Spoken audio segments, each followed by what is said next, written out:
Bienvenue au Club 700, la vie en Jésus-Christ.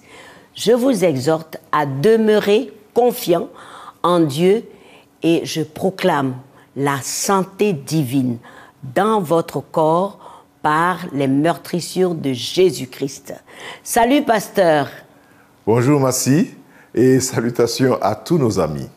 Je prie pour vous tous, que la grâce de Dieu vous couvre et que vous soyez guéris de toute maladie dans le nom puissant de Jésus-Christ. Et je dis Amen.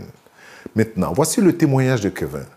Bien qu'étant né dans une famille chrétienne, il avait à un moment donné rejeté les valeurs chrétiennes enseignées par ses parents. Il s'est laissé attirer par des plaisirs si attrayants, mais dangereux pour son âme. Quelle était la suite? Regardez. Moi et mes amis en général, les seuls intérêts qu'on avait, c'était de coucher avec des filles, par exemple. Né de parents chrétiens pratiquants, Kevin reçut une éducation basée sur les valeurs chrétiennes, mais Kevin n'était chrétien que de nom. Je pensais que justement la vie chrétienne, c'était quelque chose de très contraignant, c'était quelque chose avec beaucoup de restrictions. J'ai qualifié cette relation de conflictuelle avec le Seigneur parce que je n'ai jamais vraiment laissé la place au Seigneur. Ma vie de jeune, c'était sortir souvent, l'alcool, les boîtes de nuit, les femmes aussi. Moi, personnellement, je fumais la cigarette aussi. Des activités de divertissement qui ne glorifiaient pas forcément le nom du Seigneur. La vie d'instabilité que Kevin menait était un véritable fardeau pour ses parents. Ce genre de comportement, ce genre d'attitude, ça ne peut jamais plaire à des parents qui sont chrétiens pratiquants. C'est vrai que j'ai eu beaucoup de moments où j'étais attristée, on va dire, mais bon, j'avais quand même foi que mon Dieu, qui est fidèle, allait opérer cette conversion dans son cœur. Après son bac, Kevin partit au Canada pour ses études universitaires. Très vite, il se lia d'amitié avec un groupe de jeunes et sombra de plus belle dans l'alcoolisme et la débauche. Je pouvais commencer à boire, par exemple, le soir avant d'aller en boîte de nuit, 20h, 21h, sachant qu'arriver en boîte encore, c'était encore des bouteilles qu'il fallait commander sur la table, ou bon, il fallait encore boire beaucoup d'alcool. Après, en milieu de soirée, c'était beaucoup de drague, par exemple. On allait vers les filles. Parce que le seul intérêt qu'on avait, enfin, moi et mes amis en général, c'était de coucher avec des filles, par exemple. Jour et nuit, dans le silence de sa chambre, la mère de Kevin tourna ses yeux vers Dieu. J'ai beaucoup prié pour sa conversion, pour la conversion de son frère et de ses sœurs.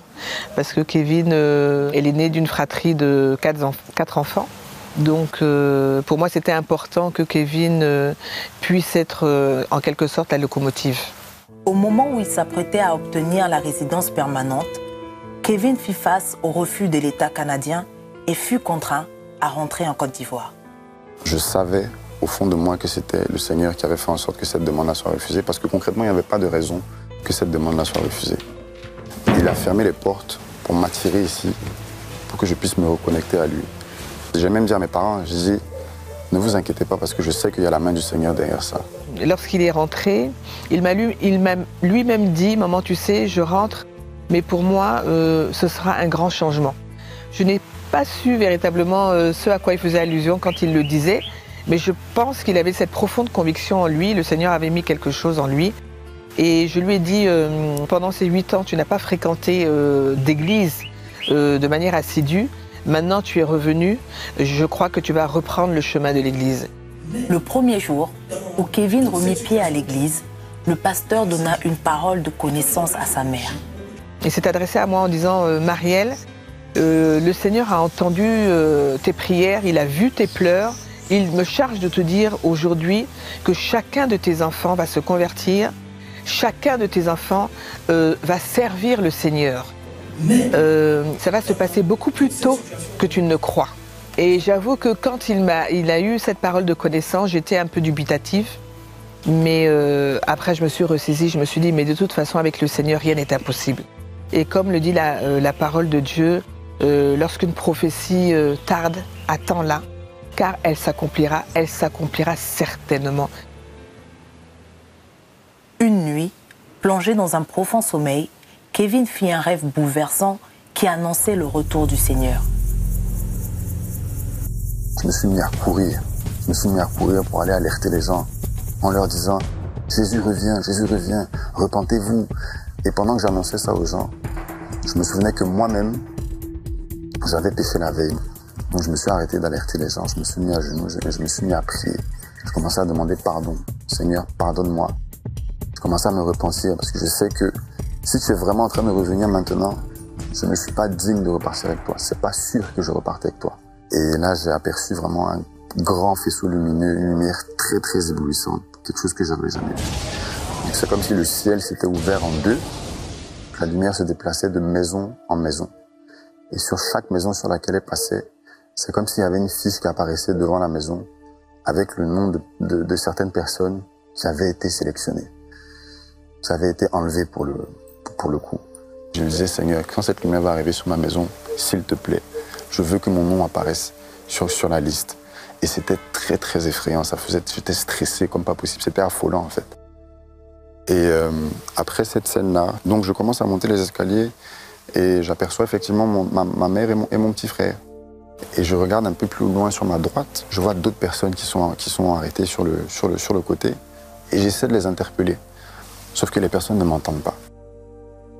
Et là, j'ai un choc, je ne comprends pas ce qui se passe. Et je demande à ma maman, « Maman, est-ce que tu vois les personnes qui sont sur ma droite là? Est-ce que tu les vois ?» Elle me dit, « Oui, Kevin, je les vois. » Je lui dis, « Mais est-ce qu'eux nous voient ?» Elle me dit, « Non, Kevin, ils ne nous entendent pas. » Et là, je réalise que ces personnes n'ont pas été enlevées. Terrifié, abasourdi et pris de peur par ce qu'il a vu, Kevin eut l'idée de se confier à une amie. Et là, elle me dit, Kevin, écoute, c'est pas juste un rêve que tu as fait, c'est une vision que tu as eue. Ça s'appelle une vision, ce que tu as eu, c'est pas un rêve. Et les choses que tu as vues, tu ne peux pas les garder pour toi. C'est le Seigneur qui t'a parlé et il faut que tu diffuses ce message-là au plus grand nombre. Si tu le gardes pour toi, Dieu peut t'en tenir rigueur parce que c'est une responsabilité qu'il te donne. Et tu dois le partager à un maximum de personnes. Manquant de courage et ne sachant pas à qui se confier, Kevin prit enfin la décision de se confier au Seigneur. Donc j'ai prié toute la matinée. Je disais au Seigneur, inspire-moi les mots justes. Je ne veux pas que ce soit moi qui écrive le message, je veux que ce soit un message de toi. Donc écris-le toi-même. Et c'est comme ça que j'ai commencé à écrire le message et que je l'ai envoyé à tout mon répertoire pratiquement, à tous mes amis. Et puis le message a fait presque le tour du monde aujourd'hui. Surpris de l'envergure mondiale de son témoignage, Kevin s'est résolu à fermer la page de son passé et à en réécrire une nouvelle avec le Seigneur Jésus-Christ. Après ce rêve-là, je me suis rendu compte que le temps ne l'a pas. Le temps ne nous appartient pas. Si Jésus décide de revenir tout de suite, aujourd'hui, là, maintenant, qu'est-ce qu'on fait? Ce sera trop tard. On n'ira pas au ciel. Et c'est vraiment ça, cette réalité-là qui m'a marqué. Et j'ai décidé à partir de ce moment-là de prendre ma vie de chrétien en main, de commencer à suivre le Seigneur parce que je me suis rendu compte que je n'avais pas le temps, je n'en disposais pas, il ne m'appartenait pas. Donc il fallait absolument que je commence à vivre une vie chrétienne très sérieuse et à m'engager avec lui. Cette conversion fut pour sa mère la manifestation de la fidélité et de la puissance de Dieu. Je bénis le Seigneur, vraiment je bénis le Seigneur, il est fidèle. Il ne renie pas sa parole quand il parle, il accomplit toujours. Aujourd'hui, Kevin est complètement renouvelé et est la preuve vivante de la puissance transformatrice du Seigneur Jésus-Christ. Kevin, que tout le monde connaît, c'est le même, sauf qu'il ne fait plus forcément les mêmes choses qu'avant. J'ai juste donné ma vie à Jésus, j'ai décidé de le suivre, tout simplement. Ça m'a transformé de l'intérieur, mon esprit est renouvelé aujourd'hui, je vois les choses différemment. Quand les gens voient comment je suis devenu par rapport à ma vie d'avant, je pense que c'est un témoignage suffisant pour les gens pour se rendre compte que Jésus transforme véritablement et que Jésus change les gens. Dieu nous aime, il veut vraiment qu'à son retour, on soit prêt. On soit prêt pour le recevoir et que tout le monde reparte avec lui, tout simplement. Ah, quel beau témoignage. Je pense que les parents ne doivent jamais se décourager, mais plutôt continuer à prier pour leurs enfants qui se détournent du Seigneur. Ce n'est qu'un tournant. Et Dieu est puissant et fidèle pour les garder et les ramener sur la bonne voie. Bravo pour Kevin, que le Seigneur utilise merveilleusement pour aider les jeunes dans son milieu aujourd'hui. Vraiment, les jeunes l'aiment beaucoup, ils parlent de Jésus et c'est merveilleux. À tout de suite, ne nous quittez pas.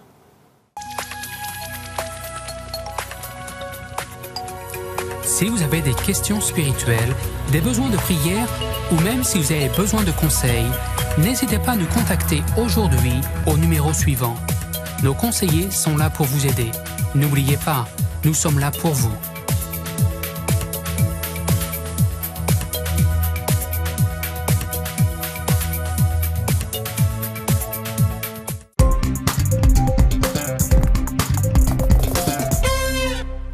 Merci de rester dans notre compagnie pour voir comment Brandon, dont les parents sont des serviteurs de Dieu, vivait comme un gangster jusqu'au jour où il fit une rencontre extraordinaire. Laquelle?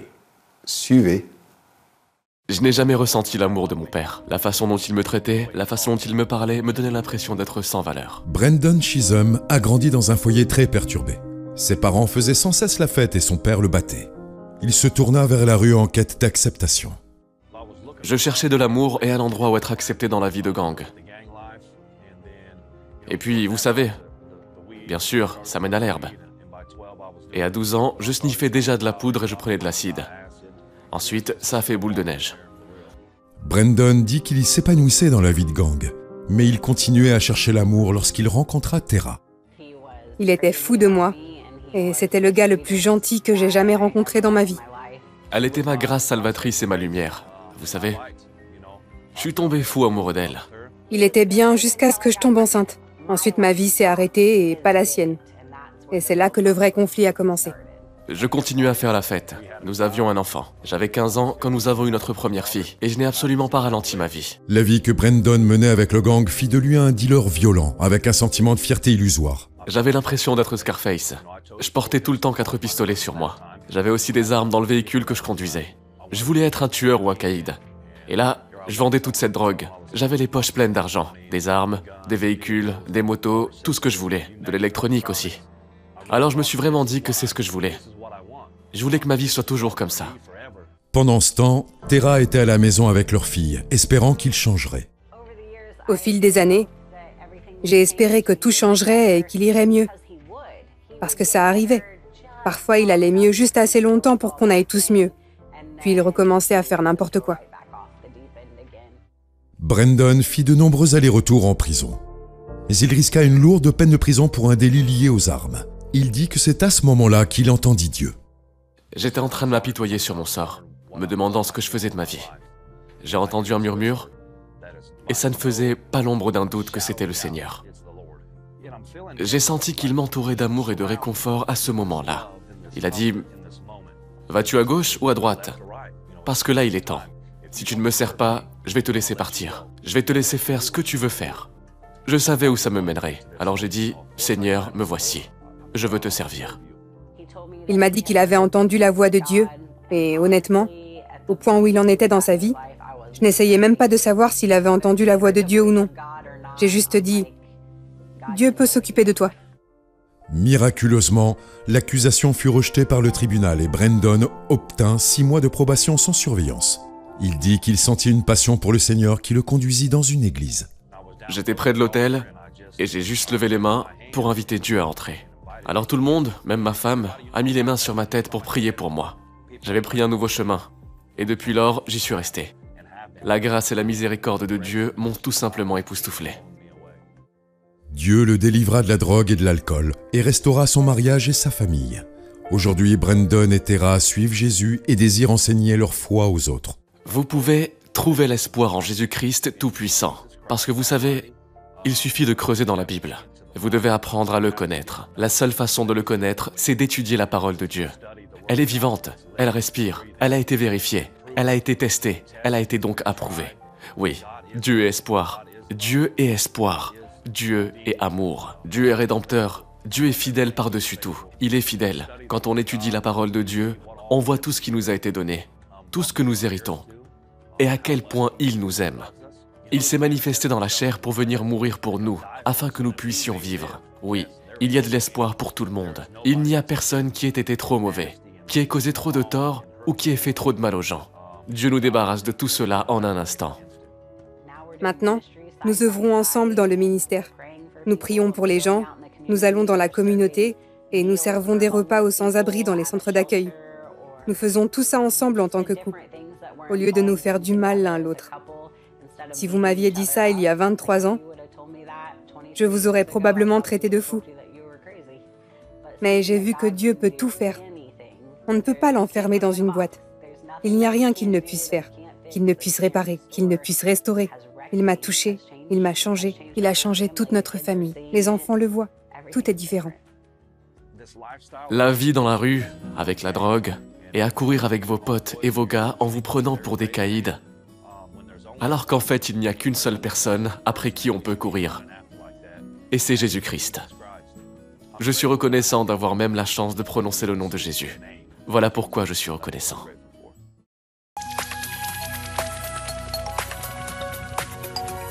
Si vous avez des questions spirituelles, des besoins de prière ou même si vous avez besoin de conseils, n'hésitez pas à nous contacter aujourd'hui au numéro suivant. Nos conseillers sont là pour vous aider. N'oubliez pas, nous sommes là pour vous.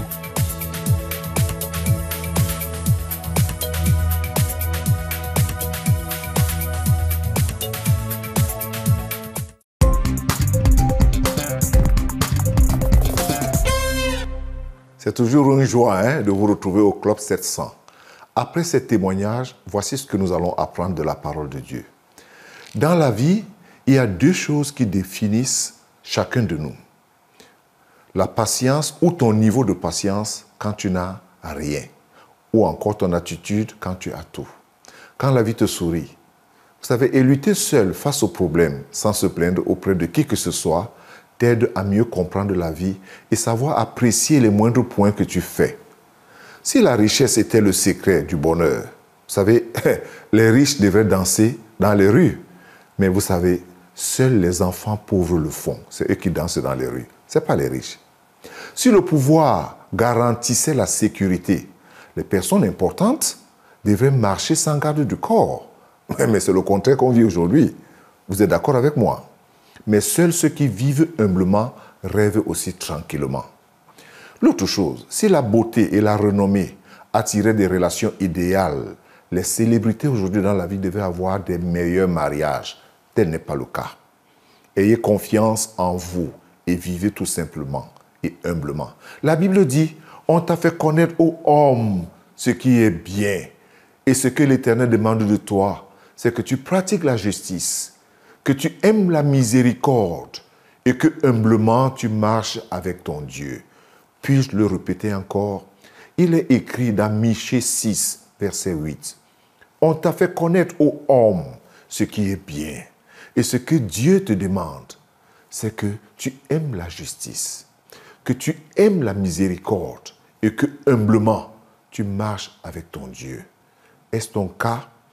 Nous montrons ces témoignages pour que chacun ait une relation personnelle avec Dieu. Pour que, pas une religion, une relation. Ici, dans le Club 700, nous parlons de la relation de chacun avec Dieu, non de la religion de chacun. Parce que la religion, c'est ce qui est dans la tête. La relation, c'est dans le cœur. Dis au Seigneur, Seigneur, c'est mon cœur que je t'apporte maintenant. Tout simplement mon cœur, Seigneur. Je t'ouvre mon cœur maintenant même, Jésus, pour que tu changes ce cœur, pour que tu changes ma vie, comme tu l'as fait pour plusieurs.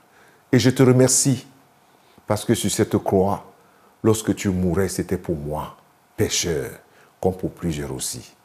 Seigneur Jésus, je te confie ma vie. Amen et Amen. Seigneur, je prie pour toutes ces personnes qui ont suivi les émissions en ce moment. Vraiment, comme je l'ai dit au début, que tu bénisses, Seigneur, que tu guérisses et que tu les couvres de ta grâce. Oui, que tu les couvres de ta grâce. Et que dans les multiples problèmes qu'ils traversent, qu'ils trouvent la vie et la joie en toi. Seigneur, fais-le parce que tu es un Dieu de compassion. Je pense à quelqu'un qui, malade maintenant, alité à la maison, que tu visites cette personne et que tu tendes ta main et que dans le nom puissant de Jésus, quelle que soit l'infirmité dans laquelle la personne se trouve, que le nom de Jésus le relève. Relève-toi dans le nom de Jésus. Reçois ta guérison. reçois ta guérison. Reçois ta guérison. Au nom de Jésus. Au nom de Jésus. Et que la paix de Dieu, qui ne suit pas toute sagesse, soit votre partage. Soyez bénis au nom de Jésus. Amen. Et Amen. Merci. Amen Seigneur pour ta parole. Voyons au Mexique le cauchemar de Luma, son fils, sa grand-mère et elle-même tous frappés par le Covid en même temps, vraiment. En plus, elle devait gérer aussi son petit salon de coiffure à domicile. C'était plus possible, alors très vite, la nourriture manquait dans la cuisine. Quel drame, regardez. L'année dernière fut particulièrement difficile pour Luma et son jeune fils Franco. Tout commença lorsque le gouvernement ferma le salon de coiffure à domicile de Luma à cause de la Covid-19. Je suis coiffeuse, mais je n'étais plus autorisée à servir mes clients. Puis, la mère de Luma, qui vit avec eux, contracta la Covid alors qu'elle travaillait dans une entreprise de toilettage pour animaux. J'allais dans la chambre de ma mère la nuit pour m'assurer qu'elle respirait toujours. J'avais peur qu'elle ne se réveille pas le lendemain. Voici Franco, le fils de Luma. Grand-mère était malade et je devais lui dire bonne nuit derrière la porte fermée. Je ne pouvais pas entrer. Puis, Luma attrapa aussi la Covid. Je ne pouvais pas faire de câlin à ma mère. Je suis tombée malade en m'occupant de ma mère. C'est à ce moment que j'ai compris qu'on allait manquer de nourriture. Lorsque Orphans Promise de CBN prit connaissance de la situation de cette famille, nous lui avons apporté de l'aide. D'abord, alors qu'ils étaient encore malades, nous leur avons apporté de la nourriture. Je n'avais jamais vu autant de nourriture de ma vie. Nous avons été impressionnés. Dieu vous a amené ici. Il m'a envoyé à manger, du lait, tout. Après leur rétablissement et la reprise de l'économie, Orphans Promise paya un cours à Luma pour qu'elle puisse développer son salon de coiffure. Puis, nous lui avons donné une table et une lampe portable pour qu'elle puisse ajouter des services supplémentaires dans son entreprise. Quand ils nous ont donné la table, j'ai aidé maman à l'ouvrir parce que je suis fort.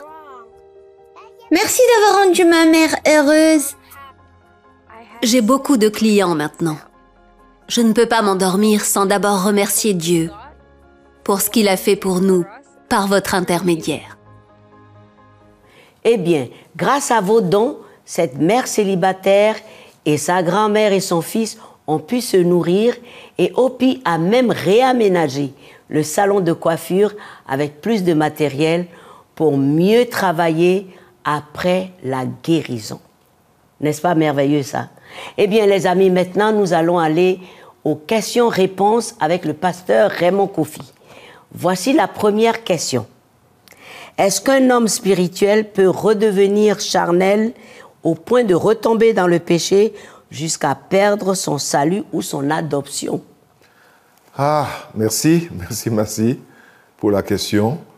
Est-ce qu'un homme spirituel peut redevenir charnel au point de retomber dans la vie du péché? Oui. Lorsque tu cesses de marcher selon les voies du Seigneur, selon la parole de Dieu, lorsque tu cesses d'être rempli du Saint-Esprit, lorsque tu cesses de marcher dans la vie de l'obéissance, tu peux arriver à faire n'importe quoi. Parce que dans la vie, n'importe quoi peut arriver à n'importe qui et n'importe qui peut commettre n'importe quoi. Donc, lorsque tu cesses d'être spirituel, et être spirituel, c'est quoi? C'est l'obéissance, la vie de sanctification, la crainte de Dieu, la parole de Dieu, la vie de l'esprit. Donc, lorsque tu cesses de nourrir ton esprit, de nourrir ton cœur avec la parole de Dieu, alors la foi meurt et tu deviens charnel, tu commences à te comporter comme un non-croyant.